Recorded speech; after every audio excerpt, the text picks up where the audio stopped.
com vocês? Quem está falando é o professor João Vitor.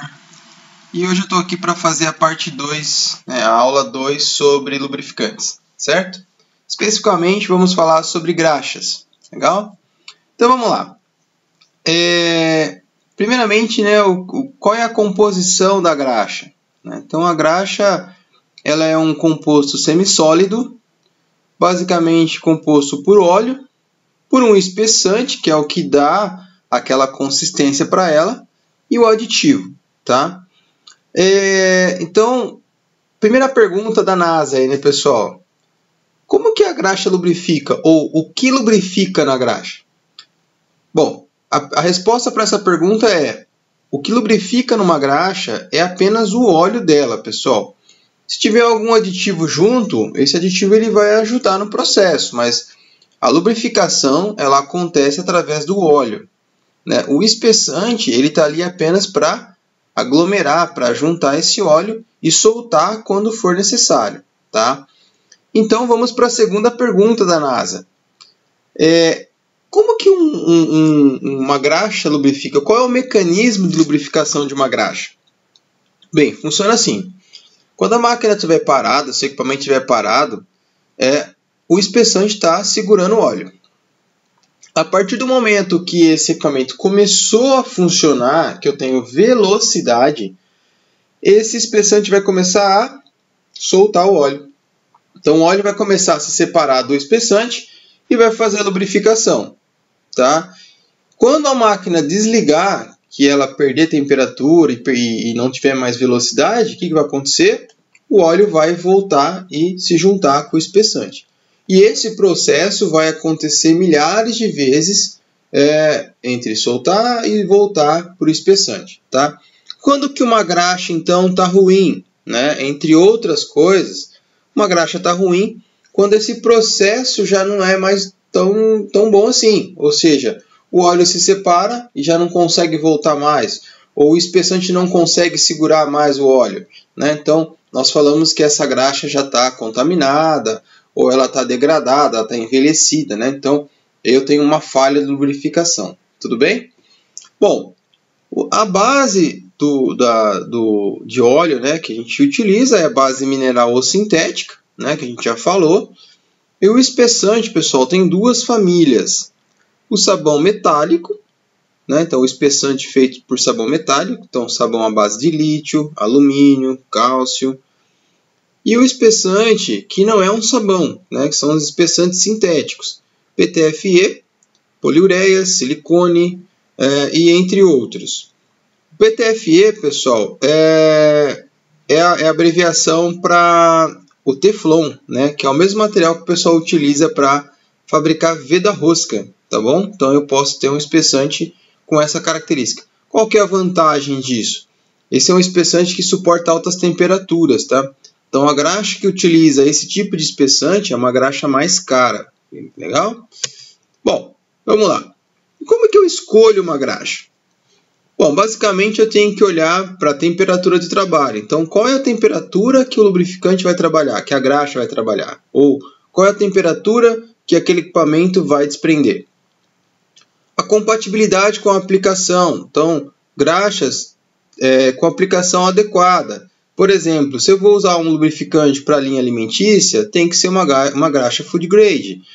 Mas eu não posso usar uma food grade para um mecanismo de uso geral.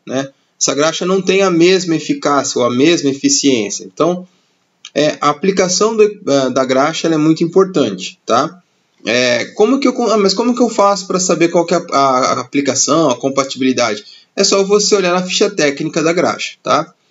A carga.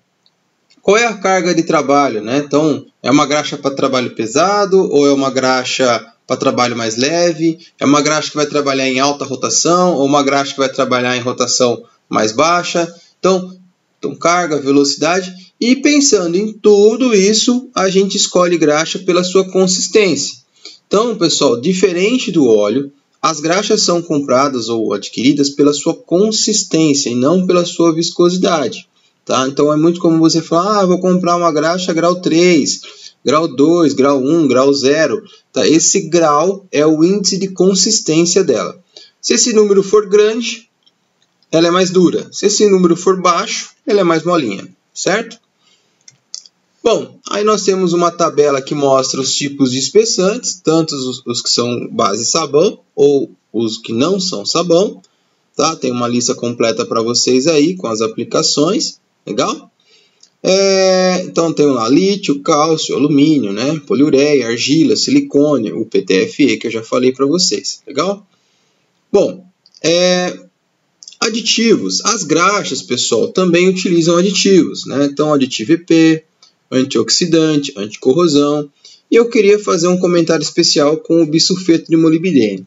Pessoal, esse é um aditivo sólido colocado nas graxas para aumentar a resistência da película lubrificante. Então, toda vez que vocês virem isso numa graxa, significa que essa graxa tem um poder de lubrificação muito grande, ela suporta cargas. Então, é muito comum vocês verem isso em mancais de deslizamento, sistemas muito pesados, máquinas agrícolas, equipamentos mancais de moenda, máquinas muito pesadas, né? Sistemas pesados.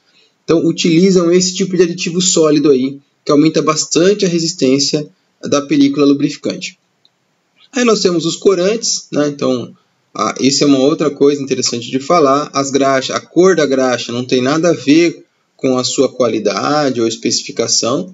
Os fabricantes criam cores lá de acordo com o que eles acham interessante, comercialmente falando, mas não tem uma relação direta com a aplicação. A graxa branca é só graxa para tal coisa, ou não tem uma relação direta.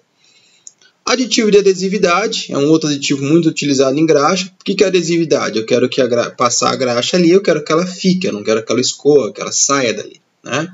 E muitos outros, tá? Terceira pergunta da NASA. Por que uma graxa falha, pessoal? Né? Então, por 3 motivos. Contaminação, endurecimento, envelhecimento ou perda de consistência. Então, contaminação. Pelo que, pessoal? Poeiras, né? Sujeiras em geral, partículas abrasivas. O que é uma partícula abrasiva, pessoal? Partícula abrasiva são aquelas partículas que vão se depositando na graxa, né? Pelo uso comum. Então, por exemplo, a máquina funcionando, é normal que ela vá soltando partículas, né? Pequenos pedacinhos de material. Então, você vai ter lá aço, você vai ter ferro, você vai ter latão, você vai ter bronze, você vai ter cobre. O que tiver lá dentro se movimentando vai soltar partícula, desgaste, né, inevitável. E essas partículas, elas vão se somando e chega uma hora que essas partículas estão em tão grande número que elas estão sendo prejudicial ao sistema. Elas estão funcionando como se fosse uma lixa, né? Então está virando ali eu costumo falar que fica uma pasta abrasiva, né? Não fica uma graxa, vira uma pasta abrasiva, tá? Bom, pode ser por endurecimento ou envelhecimento. Então as graxas elas podem endurecer, né? Elas vão envelhecendo, elas vão oxidando. Então a graxa ela combina com o oxigênio, formando a oxidação.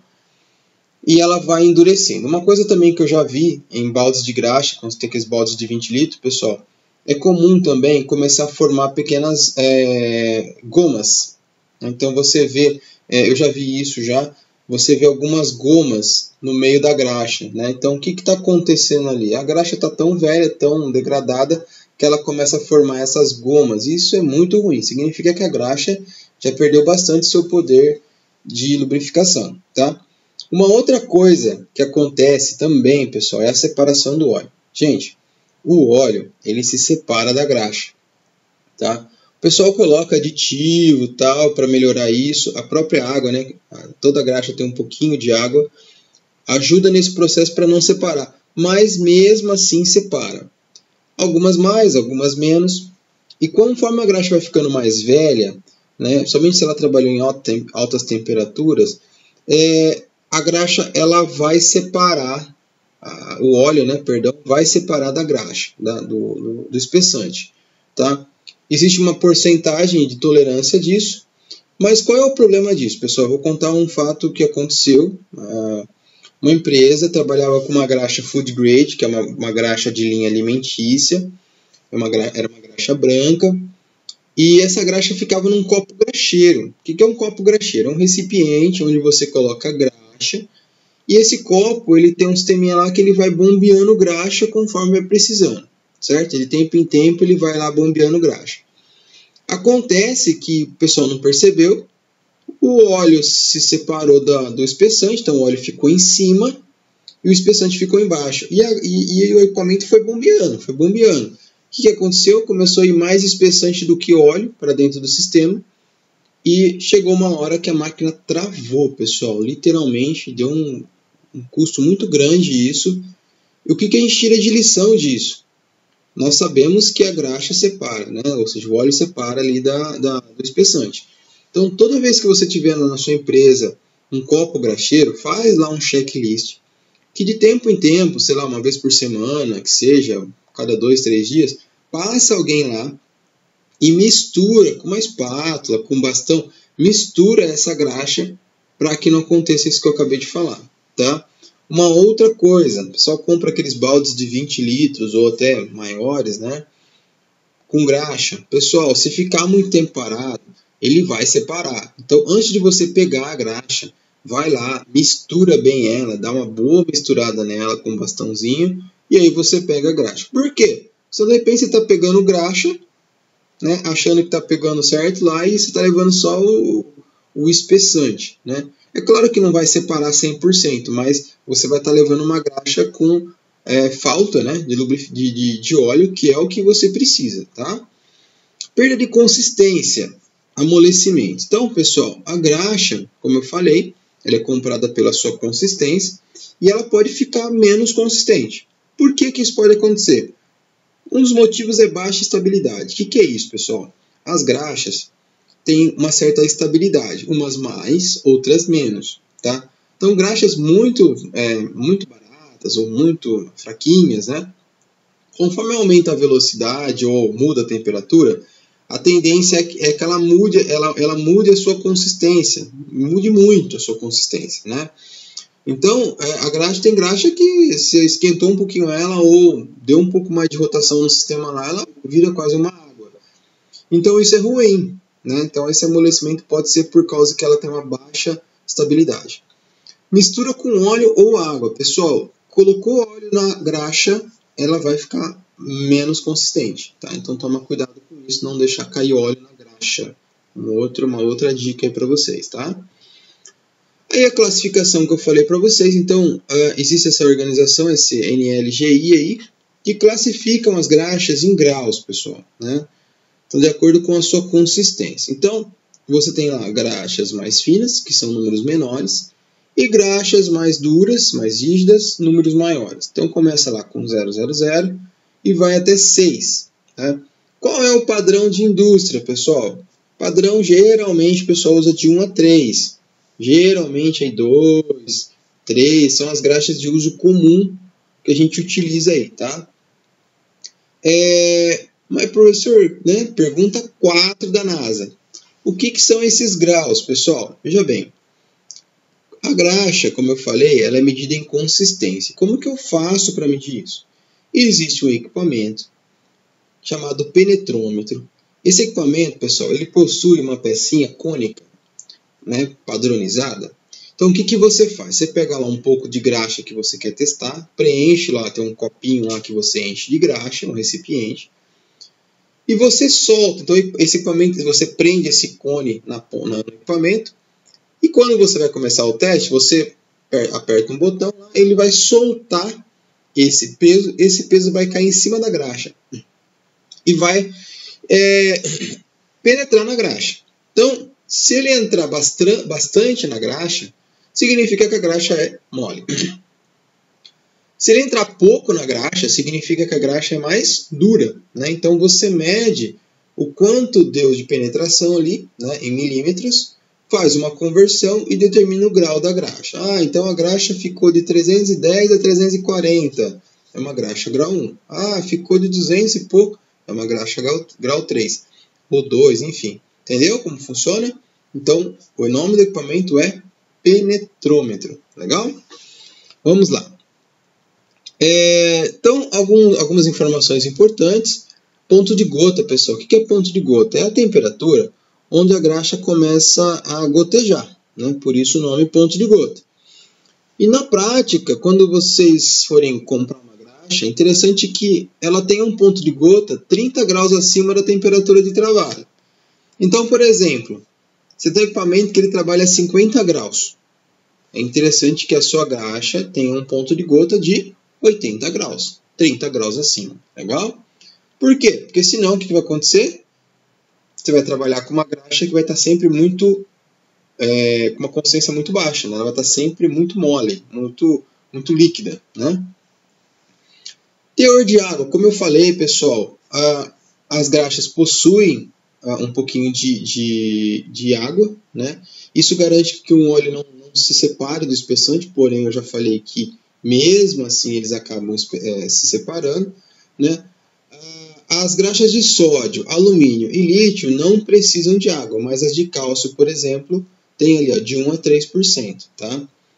As cargas, pessoal, então os lubrificantes, as graxas, é comum você colocar alguns aditivos, que nós chamamos de cargas, sólidos. Então, mica, talco, grafita, bisulfeto de molibdênio. Para que serve isso? Para melhorar alguma propriedade. Tá? Aumenta a resistência, de repente a contaminação, baixar a contaminação, resistência à contaminação, ou oxidação, ou antiferrugem, melhorar a questão da adesividade, melhorar a resistência da película lubrificante, enfim. Então, tem várias situações aí. Tá?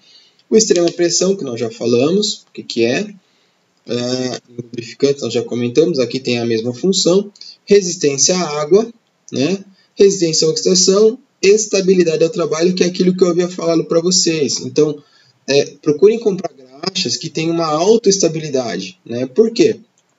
Porque são graxas que vão te entregar uma consistência, manter a consistência mesmo que a temperatura ou velocidade mude muito, né? Então, são graxas um pouco mais caras, mas que te entregam mais qualidade. Tá? Muito bem, é isso, pessoal. Eu espero tê-los ajudado, espero ter sido claro. Na próxima aula, na aula 3, nós vamos falar sobre a aplicação dos lubrificantes. Tá? Então, eu vou deixar para vocês aqui um questionário. Respondam, por favor. E se vocês tiverem dúvida, não deixem de deixar aqui os comentários de vocês. É muito importante para mim. Tá bom? Forte abraço a todos, fiquem com Deus, até mais.